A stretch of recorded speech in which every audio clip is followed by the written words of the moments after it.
Estamos ao vivo já, professor.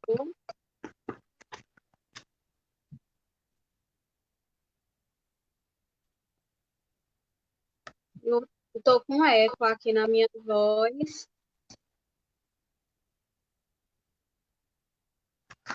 Boa noite, Francicleide, está online. Vocês estão ouvindo minha voz duas vezes também? Eu estou ouvindo minha voz duas vezes. Estamos sim.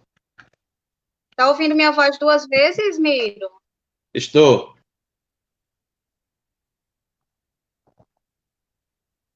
Então, vamos dar início à segunda live, a terceira live da Escola Professor Paulo Freire.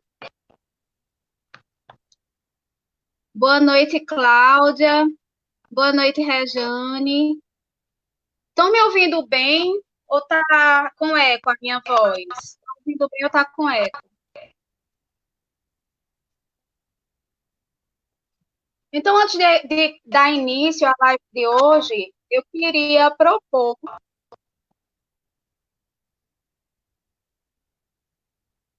Não sei porque está duas vezes a minha voz. Eu estou ouvindo minha voz com eco. Não é porque tem alguns microfones abertos, não?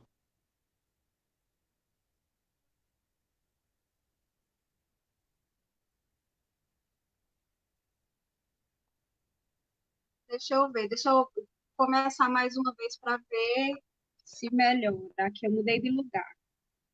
Eu acho que agora vai melhorar. Eu acho que era a localização.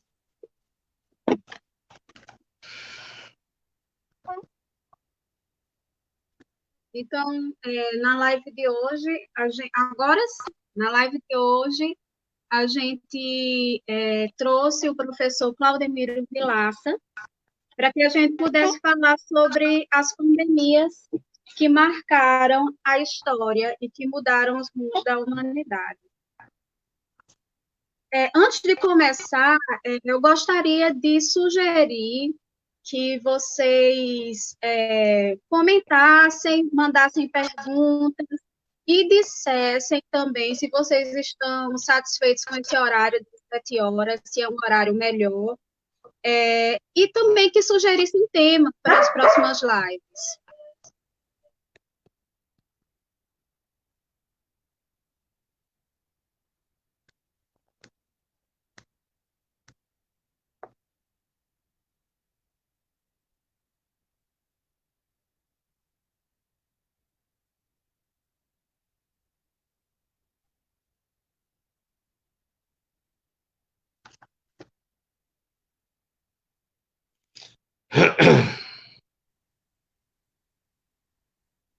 Então, a gente começa essa terceira live da Escola Professor Paulo Freire, desejando boa noite a todos, desejando boa noite ao professor Claudemiro Vilaça, e começa fazendo um pequeno resumo do que a gente vai tratar hoje aqui.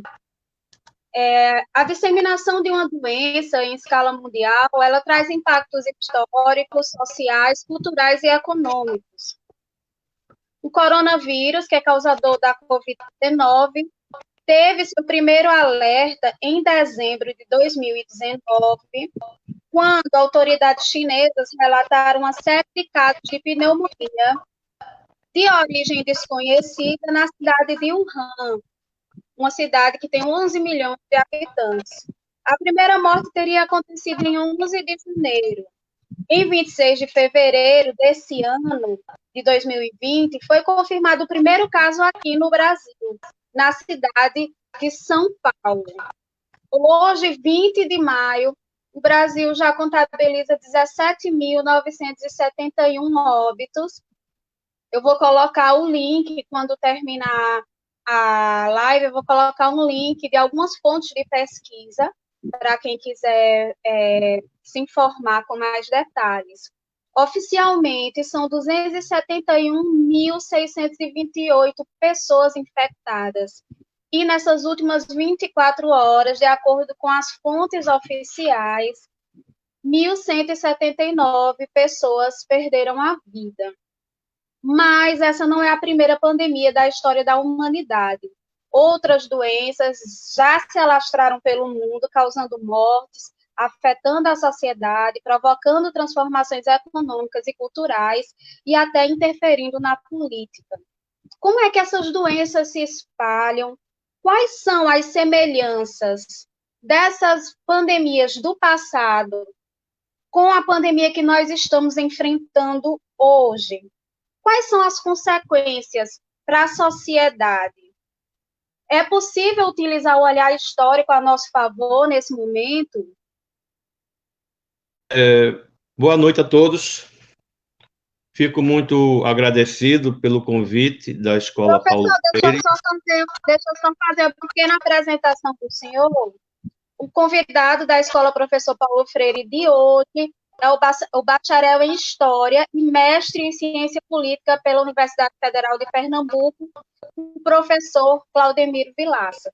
Professor, antes de tudo, eu gostaria de perguntar se o senhor considera, enquanto bacharel em História, que é possível utilizar o olhar histórico a nosso favor nesse momento.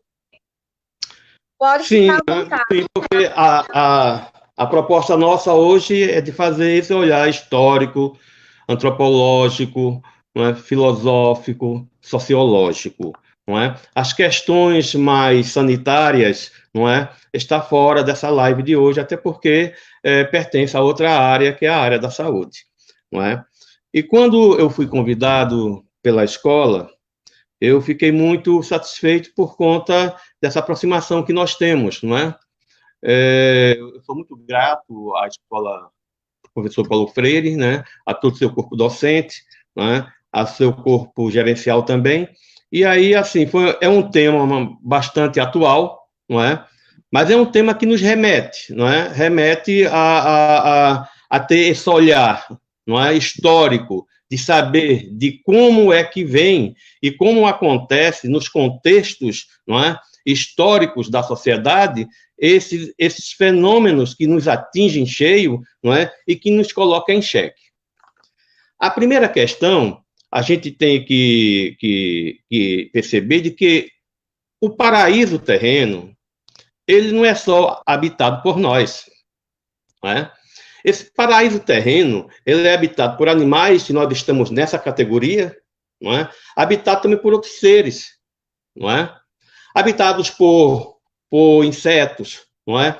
Habitados por bactérias, habitados por vírus. Evidentemente, não é? Se você for buscar no processo histórico todos esses fenômenos, não é? A gente vai perceber quanto menos conhecimento se tem, não é? Mais violento é o impacto. Se você for lá no Egito, você vai encontrar, não é, fenômenos sanitários, não é? Se você vier para a Idade Média, também, não é? Então, o homem, ele vive dentro de uma área que ele ainda também não conhece, não é? E por isso que ele desenvolve o conhecimento, que é para poder se prevenir, não é? E isso mexe com a sociedade, isso mexe com o sistema político, isso mexe com o sistema econômico, isso mexe com o sistema de crenças, não é? Isso mexe com a questão cultural da sociedade. Então, para que a gente tenha esse olhar histórico, eu vou me reportar ao século XIV, não é?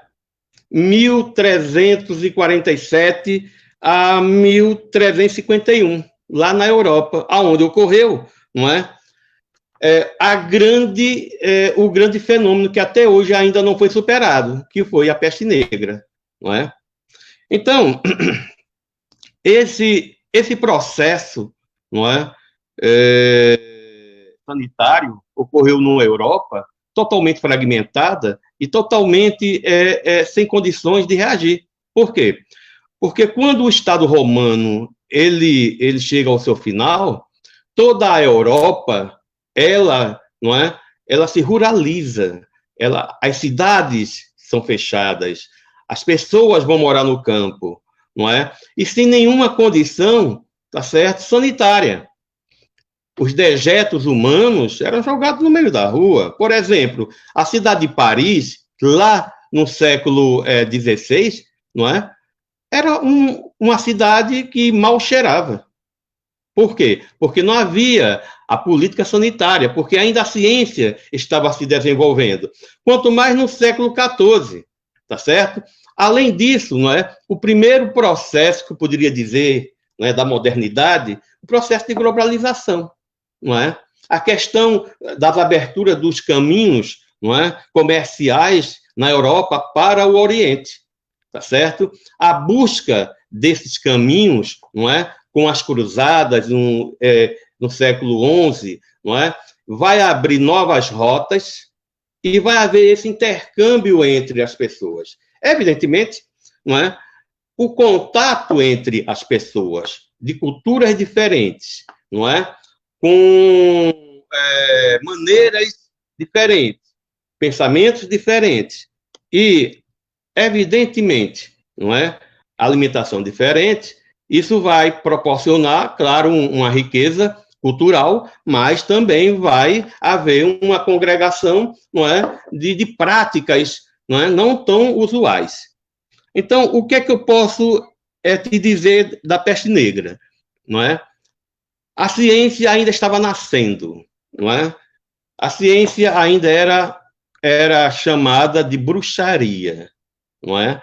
O povo ainda tinha a mentalidade lá da antiguidade, não é? Foram 1000 anos de Idade Média, mas 1000 anos na Europa, só na Europa, não é? 1000 anos de Idade Média, onde a fé cristã, católica, apostólica, romana predominou, não é? E aí cesseou esse desenvolvimento do conhecimento. E aí tardou, não é, as descobertas científicas, não é? Tem um filme bastante interessante na Netflix que vocês podem até consultar hoje mesmo, não é? Que é praticamente desculpe, a história da medicina no Ocidente e no Oriente, né? Como nós estávamos atrasados em relação ao Oriente, não é? Então, é para vocês perceberem de que quando o conhecimento, não é, quando o humanismo, quando o renascimento aflora na Europa, aonde o homem agora é o centro das atenções, o conhecimento avança. E aí, não é a condição do homem tentar, não é, conhecer toda a natureza e aí, é claro, se prevenir dos fenômenos como a peste negra. Não é? A peste negra, todo mundo sabe, não é, vem do rato, das purgas do rato, não é? Onde as pessoas não tinham esse conhecimento, não é? As casas eram pobres. Aliás, não é preciso dizer aqui também de que todas essas doenças que nós estamos falando aqui, né, menos essas últimas, não é, são exatamente da condição de pobreza da população. Ô, professor, eu queria que o senhor falasse como é que essas doenças lá no século XIV, como é que ela se disseminou de uma forma também tão rápida, tão intensa, a chegar em lugares tão diferentes? A grande questão é de que esse movimento de reconquista das cidades, não é? Esse movimento de reconquista das rotas comerciais, esse movimento das navegações vai levar e trazer o vírus. Não é? Então, assim, quando a Europa vai atrás da seda, lá na China, lá no século XIX, não é? Vai nos trazer também esse contato, tá certo? Com várias civilizações, aonde as condições sanitárias não eram tão diferentes das nossas, não. A peste, ela vai se estabelecer, não é no palácio do senhor feudal, não é no palácio do rei, não é no palácio dos marqueses, dos condes, não é. É exatamente nas casas mais simples e pobres, não é, das localidades, aonde não se tem uma educação, aonde não se tem um cuidado sanitário, aonde os dejetos eram jogados nas ruas, não é? Então, essa falta de compreensão de higiene E isso não somente na Europa, em todo o planeta, não é? Vai favorecer exatamente a evolução desse vírus, não é?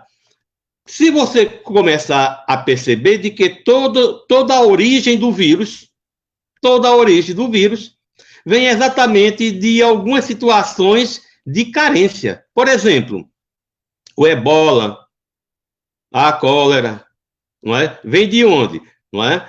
Exatamente dos países mais carentes, principalmente da África, não é? E aí nós culpamos, aí nós criamos aquele preconceito, como nós estamos criando agora com o corona, de dizer que foi de tal país. Mas ninguém diz, não é, que teve uma origem a gripe espanhola nos Estados Unidos. Isso é uma questão política ideológica, não é? Quando se tem uma teoria que foi nos Estados Unidos, todo mundo cala. Mas quando não é nos países desenvolvidos, não é, o preconceito aumenta. Então, com a abertura das rotas comerciais, o desenvolvimento das cidades, não é? O primeiro passo da globalização, todo esse movimento efervescente, lá no século XIV, não é? Que vai desaguar exatamente, não é? Nas grandes navegações, nas conquistas, não é? Da América, todo esse movimento, toda a procura de mercado vai favorecer exatamente o contato de pessoas e de culturas. E, evidentemente, o que mais vai ser agravante é a falta de higiene, porque a ciência estava se libertando dos preconceitos religiosos. A grande questão é que o homem demorou muito a compreender o papel da ciência.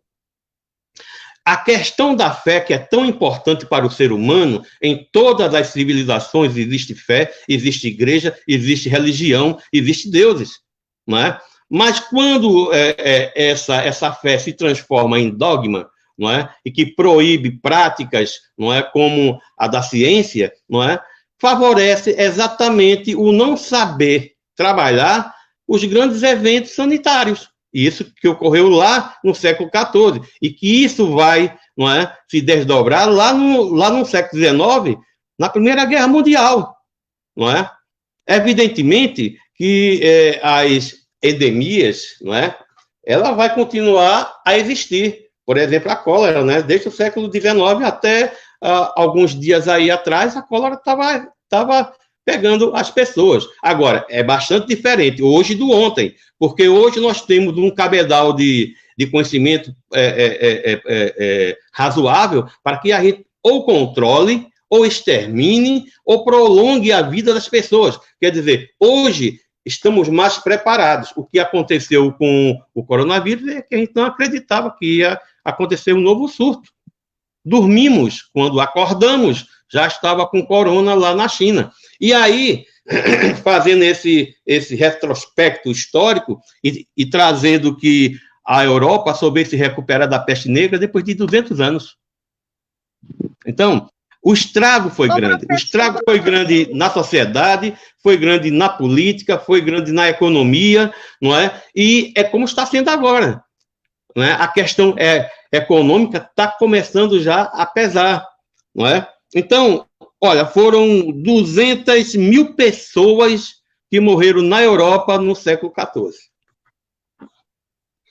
Quais seriam as consequências econômicas? Faltou mão de obra, as pessoas morreram, não tinha trabalhadores para trabalhar nas terras. Que outras consequências teria tido?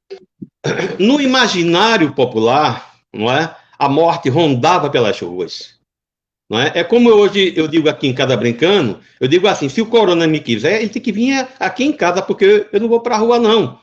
Não é? É como se eu tivesse com a mentalidade lá do século XIV, pensando que a morte rondava as ruas. Não é verdade? Então, assim, quando existe, não é, um fenômeno sanitário tão grandioso como este, não é, as pessoas não vão para a rua, deixam de trabalhar. Não é? Evidentemente, hoje nós temos um Estado mais organizado, mas lá no século XIV, onde não existia Estado, existia feudos, não é? Só vai haver o Estado moderno quando os senhores feudais se reúnem e elegem um rei, certo? Aí muda as moedas, muda as leis, tudo para um Estado unificado, não é? Mas o impacto é muito grande, porque vai levar à pobreza não somente os trabalhadores, mas também os empregadores, não é? Vários senhores feudais, não é? Se venderam suas propriedades para uma nova classe que estava surgindo, que era a burguesia. Não é? A burguesia eram aquelas pessoas que comercializavam nas rotas, não é, comerciais com os países do Oriente e, evidentemente, ficaram ricos com essa comercialização. E com esse dinheiro, para se entrar na corte, tinha que ter um título. E aí se comprava os títulos do Estado Novo, né, do Estado moderno, mas também comprava as terras dos nobres. Como os nobres não perdiam a pose, os nobres vendiam suas terras e iam morar na corte, não é? O rei sustentava os nobres. E os novos ricos, não é? Os burgueses, para entrar na corte, tinha que comprar os títulos. Comprava-se os títulos e entrava-se na corte. Então, houve, não é, uma transferência de poder dos senhores feudais para a nova categoria chamada de burguesia, a qual hoje, até hoje, nos gerencia. Não é? É por isso que se diz, vamos voltar para o trabalho. Eles estão loucos que a gente volte para o trabalho. Não é? Porque eles percebem que se a gente não voltar, ou se não se resolver a curto prazo isso, o prejuízo é imenso, tanto para os trabalhadores, como para os empresários. E isso já ocorreu lá no século XIV. Não é?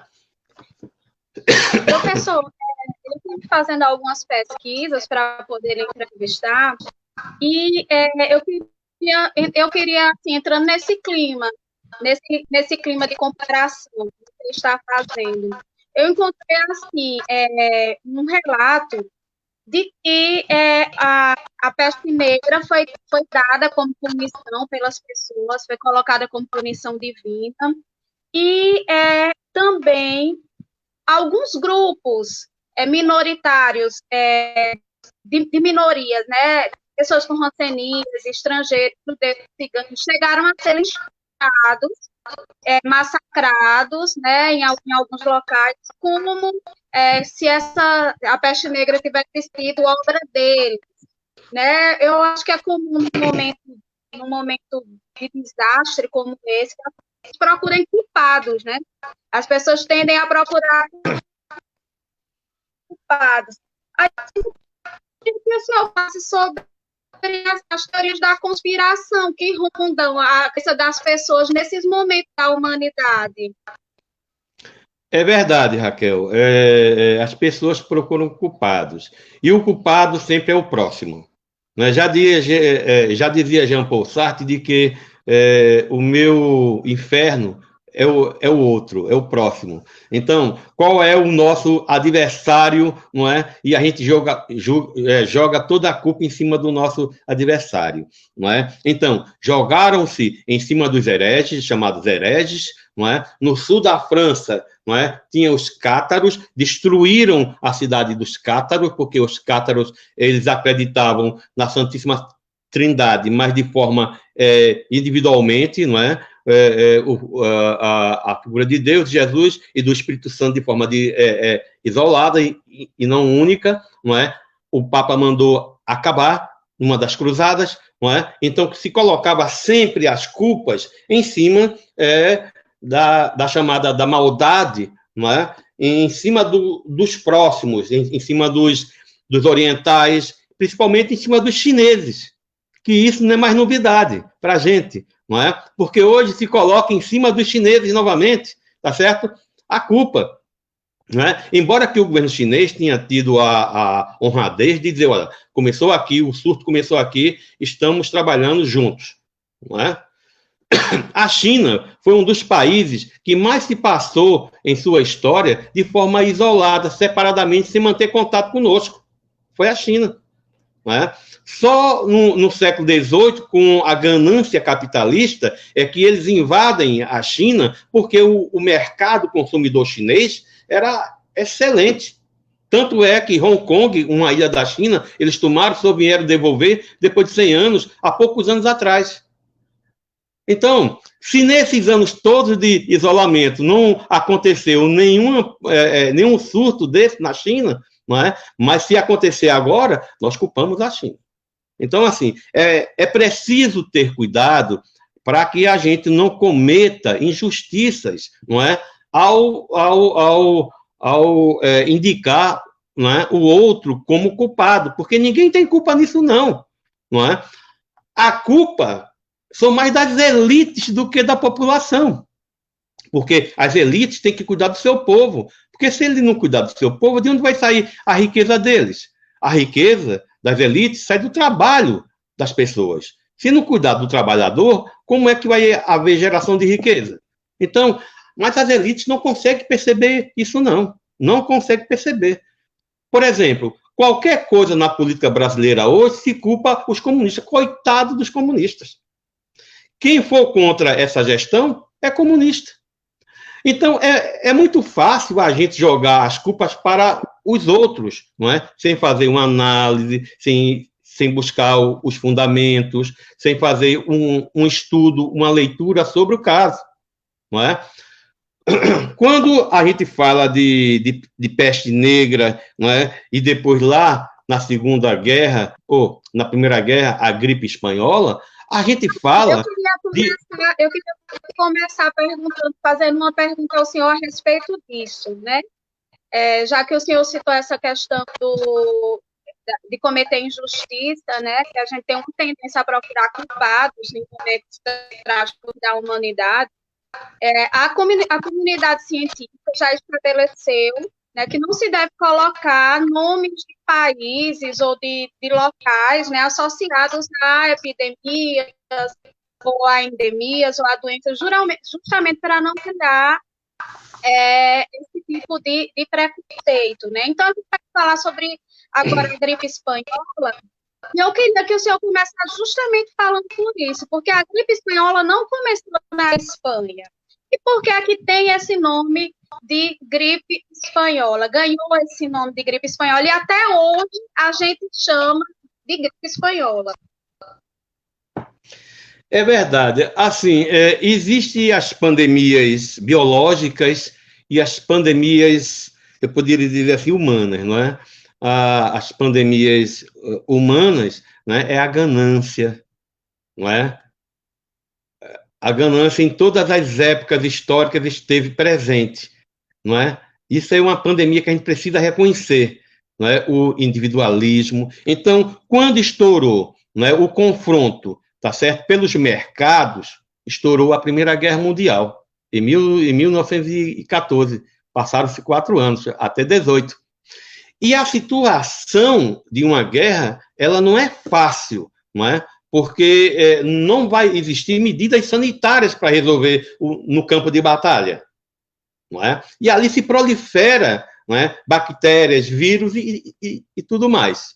Aí por que se chamou a gripe espanhola de gripe espanhola? Porque foi a Espanha que assumiu que tinha um surto de gripe. Os outros países até então tinham, mas não assumiam. Até porque eles não queriam ser responsáveis, porque eles foram, não é, os países que vivenciaram a Primeira Guerra Mundial. Então, cada um se escondeu, menos a Espanha. A Espanha disse, não, aqui realmente a imprensa espanhola disse, não, aqui realmente é um surto, não é? E por isso foi chamada de gripe espanhola. Mas não ocorreu na Espanha. Ocorreu exatamente nesse momento de conflito geral, generalizado, não é?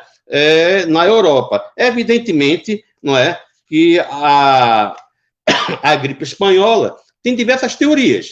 Tem a teoria que ocorreu no campo de batalha, tem a teoria que ocorreu nos Estados Unidos, que ninguém fala, não é? E essa gripe espanhola, não é? Ela ceifou 50 milhões de pessoas, não é?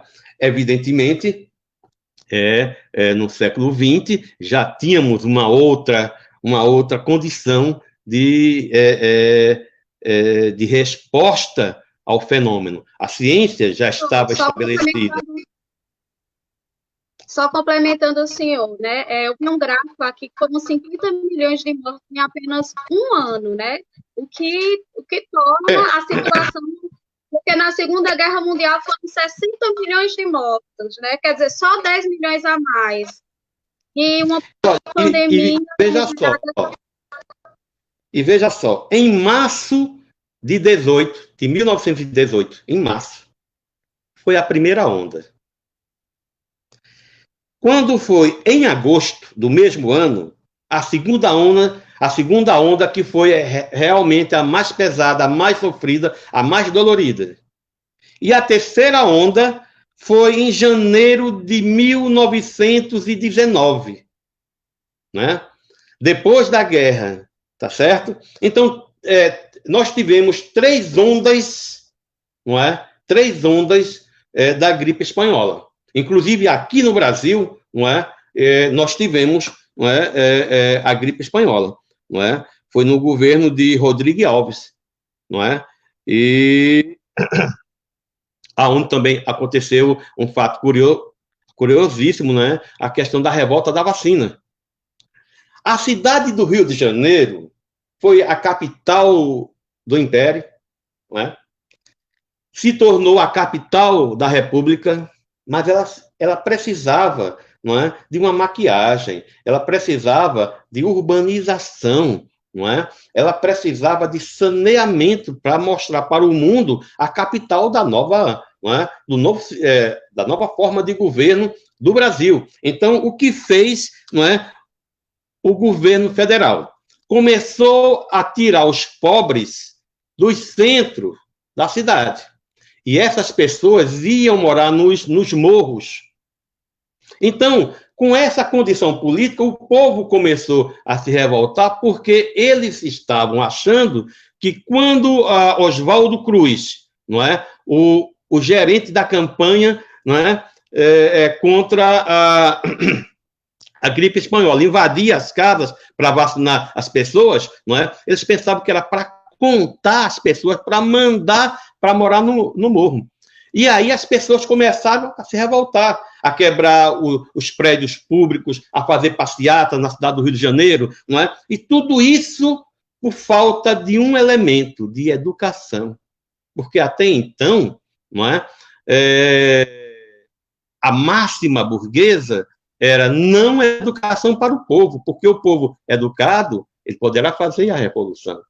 Não é? Então, dentro de uma visão sociológica, não é? A gripe espanhola expõe, não é? Expõe as verdades dessa burguesia perversa, não é? Que até hoje, esse lado mais ortodoxo, não é? O que a gente está vendo agora aqui, né? Querendo forçar as pessoas a irem para o trabalho quando não existem condições. Então, olha, veja só. Eu queria que o senhor falasse de um aspecto que eu considero importante, eu acredito que o senhor também, que em 1918, aqui no Brasil, não haviam hospitais públicos, né? Então, naquele tempo, a saúde estava nas mãos, né, de instituições de caridade. A Santa Casa de Misericórdia, era a Cruz Vermelha, né? E aí eu queria que o senhor falasse sobre fizesse esse paralelo também, já que tu está trazendo de lá para cá, inclusive dizem, né, os estudiosos, que foi justamente nesse período que surgiu a necessidade de ter um sistema público unificado, assim, de saúde, que talvez fosse a semente do SUS, surgiu justamente nesse período, 1918, com a gripe espanhola no Brasil. Inclusive, tinham lendas, né, até de que surgiam boatos, as fake news da época, que a administração dos hospitais, eles davam chás venenosos para matarem os pacientes, para poder desocuparem os leitos, porque eram poucos leitos, né? Então, eu queria que o senhor falasse desse aspecto da saúde. A saúde no Brasil está mais voltada para as pessoas que tinham recursos, não é?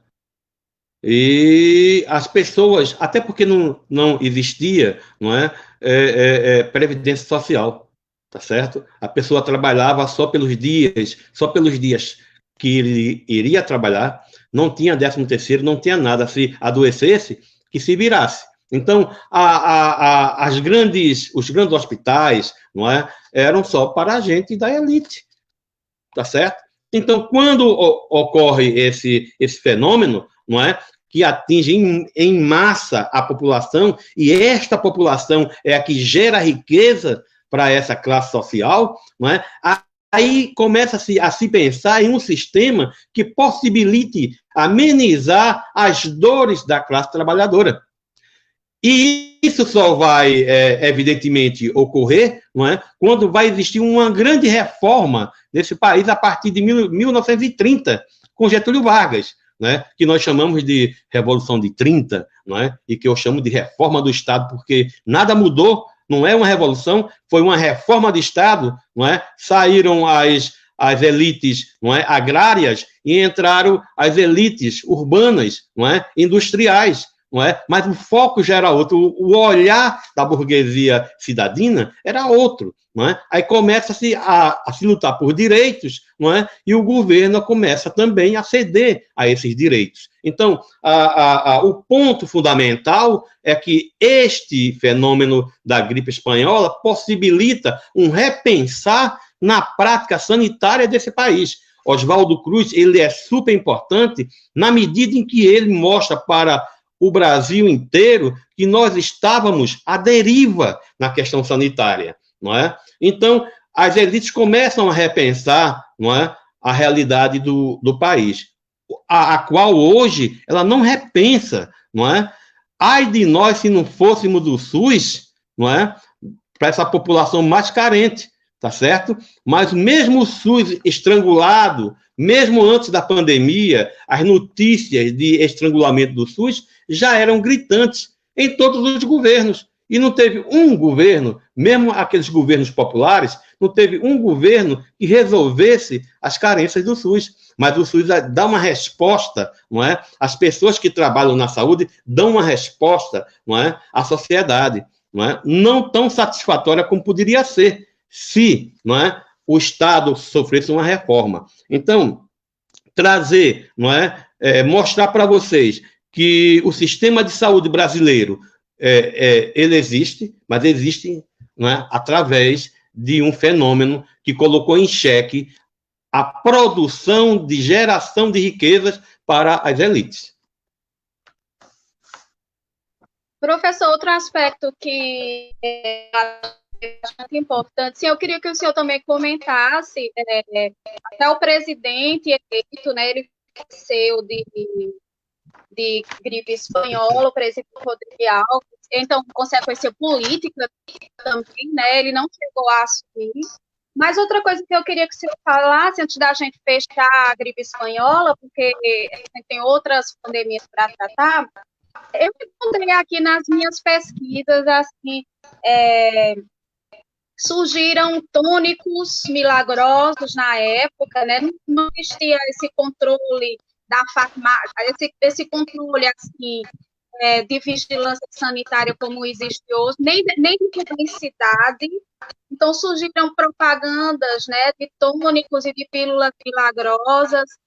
As farmácias faziam promessas e começaram a aumentar o preço dos medicamentos e as pessoas voltaram à farmácia. Eu cheguei a ver, inclusive, propaganda de automóveis, né, a empresa dizendo que os veículos públicos transmitiam a doença e que as pessoas, para se prevenirem, tinham que comprar um carro. Então, sempre tem esse aspecto, como o senhor falou no início, que a pandemia ela não é apenas vírus séria, né? Ela chega a ser da ganância humana. Eu queria que o senhor falasse desses dois aspectos, a consequência política, né? Teve a morte do presidente Rodrigues Alves, e queria que falasse também sobre essas questões sociais que tem a ver com a economia também, né? Veja só, o presidente. Professor, antes do senhor começar, eu acabei de lembrar uma coisa. Inclusive, existe uma teoria que diz que foi nesse período que a caipirinha teria surgido. Porque a caipirinha teria surgido com uma receita, né? De álcool com mel e limão, que seria um remédio milagroso também contra a gripe espanhola, né? Não deixa de ser uma notícia falsa, também uma fake news da época, mas, assim, promessas milagrosas. Aí teria surgido a caipirinha nesse contexto, teria surgido como um medicamento milagroso. Inclusive, os limões sumiram dos supermercados, que eu não sei como que se chamavam na época, o preço aumentou, enfim, tem essas variáveis aí também.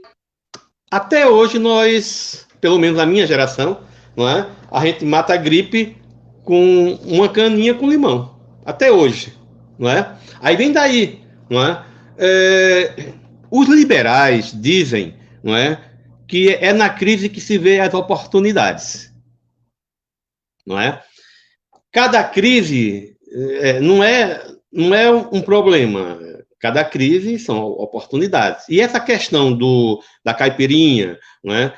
Dos oportunistas, não é? Também existe também nos dias de hoje. Aí eu puxo para hoje porque já estão oferecendo até o feijão milagroso. Então, os oportunistas estão, não é, em todas as épocas, não é? Se aproveitando quando o Estado não regula a ação econômica, né, conforme os preceitos científicos, possibilita o aparecimento, não é, dos oportunistas.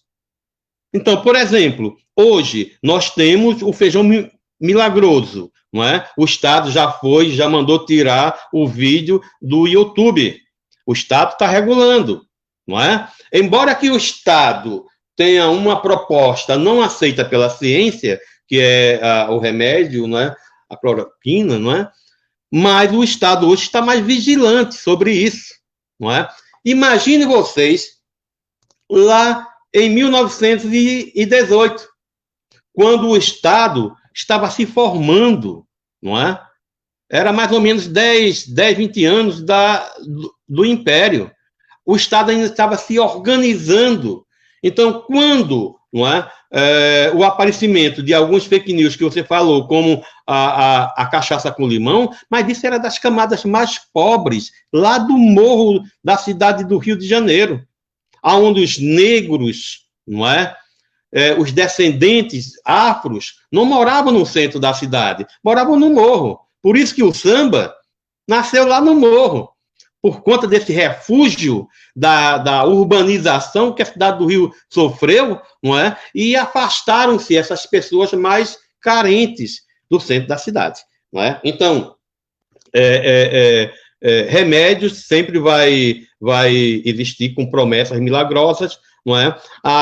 Quando um povo é realmente religioso demais, se apela também para suas crenças, não é? Então, os oportunistas, eles têm todas as oportunidades, não é, de oferecer milagre, não é, sem comprovação científica. É o feijão, é a caninha com limão, bom, enfim, é aquela pomadinha que você passa na mão que está com aquela dor, que compra na feira, que passa a dor. Então, tudo isso está baseado na fé religiosa do povo, não é? Mas quando, a partir de 30, a situação começa a se inverter, por exemplo, a educação, não é, já começa a ser um direito do trabalhador e vai melhorando a cada década até chegar em nossos dias, não é? A margem de aproveitamento desses oportunistas diminui. Embora que hoje nós tenhamos um sistema bastante avançado, as pessoas ainda são enganadas, não é, com falsas promessas. Então, é preciso estar bastante atento, não é, para a gente conseguir, não é, denunciar esses oportunistas de última hora. É como se diz no ditado liberal, não é? Toda crise é uma oportunidade, não é? E nos nossos dias nós estamos recebendo milhares de fake news nos nossos telefones, não é? E muita gente acredita nisso, não é? Piamente acredita, não é? Então, é necessário que o Estado controle essa emissão de mensagens, não é? Com esses mentirosas, falsas, não é? Para que o povo mais carente, não é? Se livre, você recebe também no seu e-mail, não é? Dizendo que você precisa atualizar seus dados. Quando você vai atualizar, você está entregando os seus dados ao desconhecido. Esse mundo desconhecido que nós chamamos de internet, não é? E que ventila todas, não é? as verdades, não é? Inverte as verdades, e as pessoas, mesmo no mundo mais educado, ainda tem o preconceito religioso que ajuda, não é? A não reconhecer o poder do conhecimento. E aí se entrega a esses fake news, não é? Essa questão da caninha que você falou ainda está no imaginário masculino até hoje. Antes do senhor continuar, eu acho que já está na hora da gente ir para o HIV. Só reproduzindo alguns comentários aqui. Danúzia Freire perguntou se o filme seria o físico, que eu acho que o senhor não disse o nome do filme. Eu disse. O físico. O físico. Disse. É o físico, Danúzia, exatamente. Excelente. Excelente filme. Rômulo também comentou aqui, parabéns pela aula de conhecimento, muito bom. Valdeci Rodrigues também comentou, o professor desse Quilates, só enriquecendo o nosso conhecimento. Raíza Figueiredo também comentou, professor Miro, bom revê-lo, gratidão. Sua ex-aluna da Escola Professor Paulo Freire, turma 3º ano de 2005. Obrigado. Só alguns comentários, tem outros comentários, mas eu acho que a gente tem que dar uma corridinha agora para falar do HIV, do HN1, antes de chegar no coronavírus. Então, professor... Eu vou fazer o seguinte, eu vou falar sobre bloco, não é? Por que nós temos medo do coronavírus e não tivemos do H1N1 e do HIV? Por quê? Não é? É simplesmente a questão da dinâmica da contaminação e da taxa de mortalidade, não é? Que o corona tem. Por exemplo, o HIV, não é? Assustou, mas a ciência deu respostas, não é? Quase imediatas, não é? Em pouco tempo já se prolongava a vida do contaminado. Isso é, eu contraio, mas eu ainda tenho um tempo para viver. Eu não morro com 5 dias, com 10 dias, com 1 dia, não é? Então, o HIV se tornou normal dentro da sociedade. As pessoas convivem com as pessoas contaminadas, não é? Numa normalidade incrível, numa paz celeste fantástica, não é? Então, assim, por quê? Porque a taxa de contaminação e a taxa de mortalidade é a longo prazo. O H1N1 também, a vacina foi quase praticamente, não é, instantânea, e aí a gente conseguiu se isolar da contaminação, mas ela existe, tanto é que minha esposa tomou vacina no domingo passado e eu tomei há um mês passado, não é? E nós sabemos que o vírus do H1N1 e do HIV, ele ronda a sociedade, mas a gente encara isso como normalidade. Por quê? Porque nós já controlamos a contaminação, não é? Já o corona, ele é letal, não é? Você se contamina, não é? Pode ser com 5 dias, com 10 dias, na quarentena de 2 semanas, você pode estar na paz de Deus. Então, você não tem a certeza do prolongamento de sua vida, porque ele é instantâneo e isso aterroriza as pessoas, não é? Aterroriza de uma forma, não é? Que a gente não quer nem sair na rua, não é? E a grande questão, não é, por mais que a gente se isole, mas a gente também está trazendo alguns objetos de lá de fora. Por exemplo, eu gosto de fazer feira, não faço mais. Eu compro delivery. Mas nesse delivery, nas sacolinhas, se a gente não fizer a higienização, pode vir o corona. Quer dizer, eu não vou, mas ele vem. Então, estamos nessa pandemia, estressados demais, mas estressados e espantados com a taxa de letalidade que ele tem. O senhor poderia me fazer uma pequena análise sobre o comportamento de negação, né, que se teve no início da pandemia? Ainda tem um pouco de negação, principalmente nas cidades, ou nas cidades ou nas periferias. Eu queria que o senhor falasse um pouco sobre as pessoas, sobre esse comportamento de negação.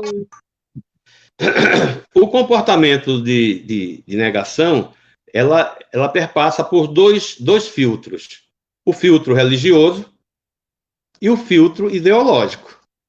São esses dois filtros que possibilitam você, né, dizer que acredita ou não em alguma coisa. Não é? Já o pensamento científico, ele vai acreditar, não é, porque existe a comprovação. Não é?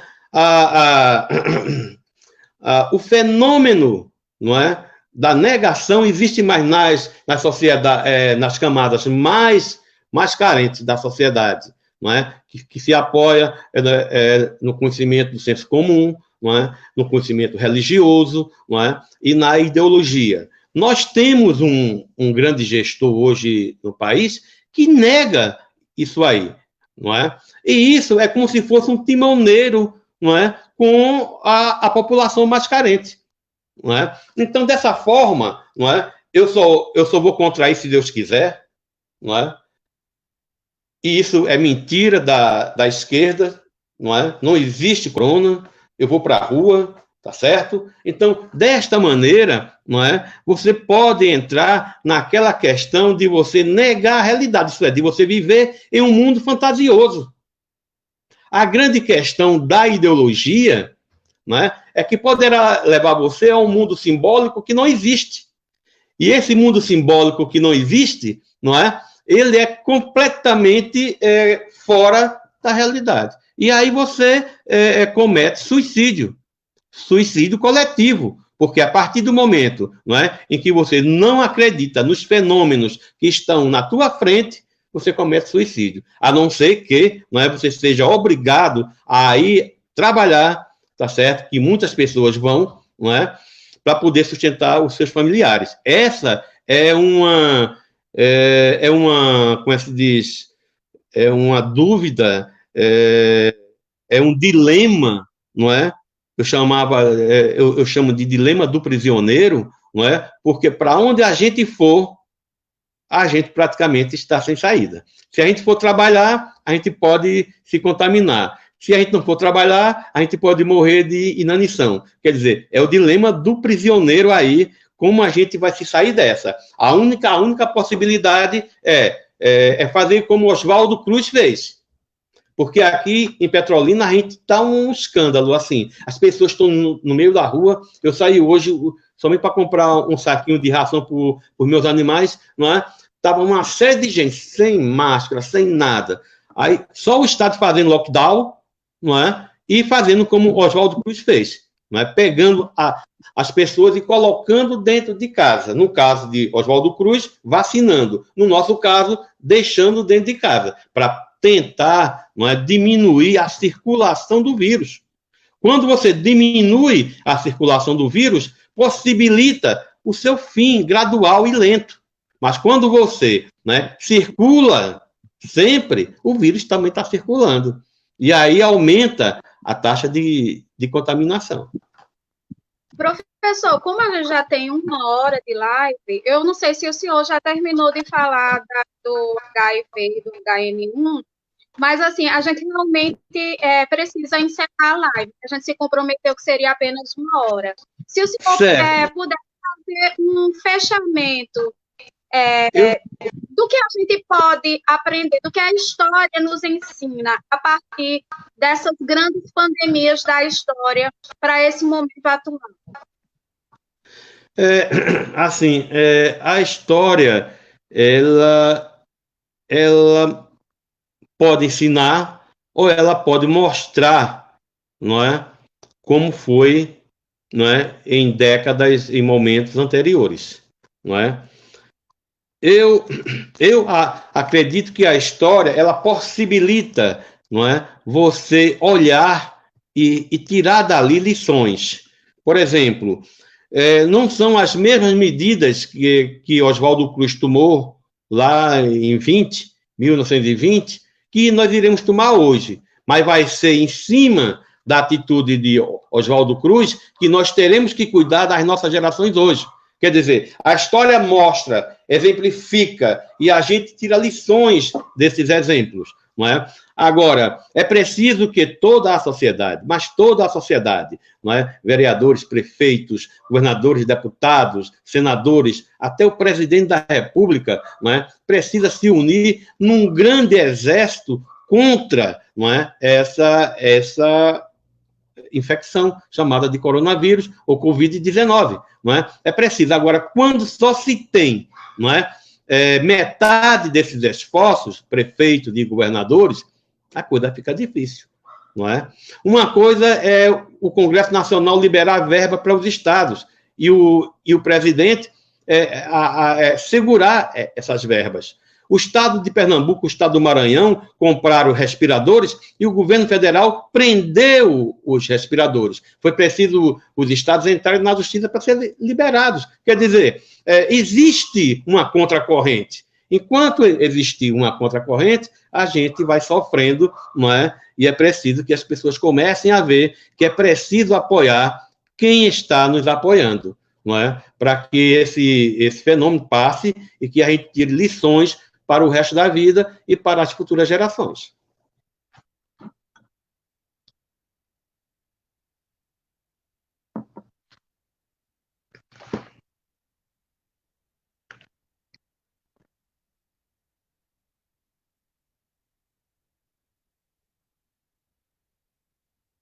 Não estou ouvindo, Raquel.